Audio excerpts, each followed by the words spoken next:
தேவச்சனமே, அந்திகிறிஸ்துடைய முத்திரை ஆல்ரெடி வந்துருச்சு, நம்ம கையில் இருக்கு. எலான் மஸ்க் என்கிறவர் உலகத்தையே ஒரு பெரிய ரெவல்யூஷனுக்குள்ள கொண்டு போயிட்டு இருக்கிறார். நிறைய டெக்னாலஜிஸை கொண்டு வந்திருக்கிறார். ஆர்டிஃபிஷியல் இன்டெலிஜென்ஸு மூலயமா நியூரோலிக் டெக்னாலஜி, ஸ்டார்லிங் டெக்னாலஜி, இந்த நியூரோலிங்க் ஸ்டார்லிங்க் இந்த 2 டெக்னாலஜியும் அவர் தான் கொண்டு வந்துட்டு இருக்கிறார். நியூரோலிங்க் டெக்னாலஜி அப்படின்னா மூளையில் வந்து சிப் வைக்கிறது. ஆல்ரெடி வந்து சிப்பெல்லாம் வச்சு மனுஷனுக்கு சோதனை பண்ணிட்டாங்க, சக்ஸஸ் ஆயிடுச்சு. இனி காலம் செல்லாது, அடுத்த 5 ஆண்டுக்குள்ள பெரிய காரியங்கள் பூமியில் நடக்கும். மனுஷனை கண்ட்ரோல் பண்ண ஒருவன் வருவான்.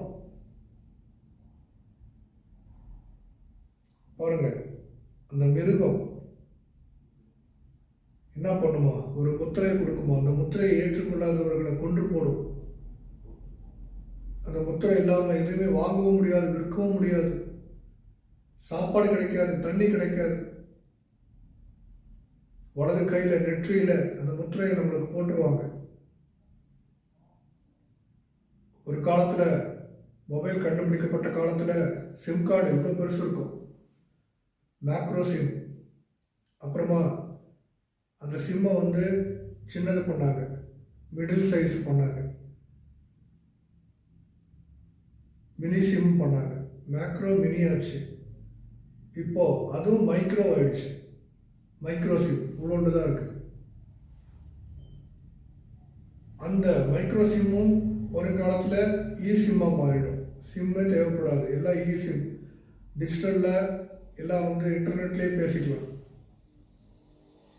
அந்த டெக்னாலஜியும் போய் கடைசியில் டிவைஸை மனுஷனுடைய உடம்புலேயே பொருத்திட்டு அவன் எங்கே இருக்கிறான், என்ன பண்ணுறான்னு ட்ராக் பண்ணுவாங்க பாருங்கள். அதுதான் ஸ்டார்லிங் டெக்னாலஜி. ஸ்டார்லிங் டெக்னாலஜினா ஸ்டார்ஸ் போல இந்த பூமி பந்து முழுவதும் செயற்கைக்கோள்களை அனுப்பி எல்லா செயற்கைக்கோளையும் லிங்க் பண்ணி, அந்த செயற்கைக்கோளை லிங்க் பண்ணுறதுக்கு கீழே ஒரு பூமியில் வந்து டிஷ் ஆண்டனா வச்சு அந்த ஆண்டனாவை வந்து மொபைலோட கனெக்ட் பண்ணி, இல்லாட்டி மனுஷனோட உடம்புல வைக்கிற சிப்போட கனெக்ட் பண்ணிடுவாங்க.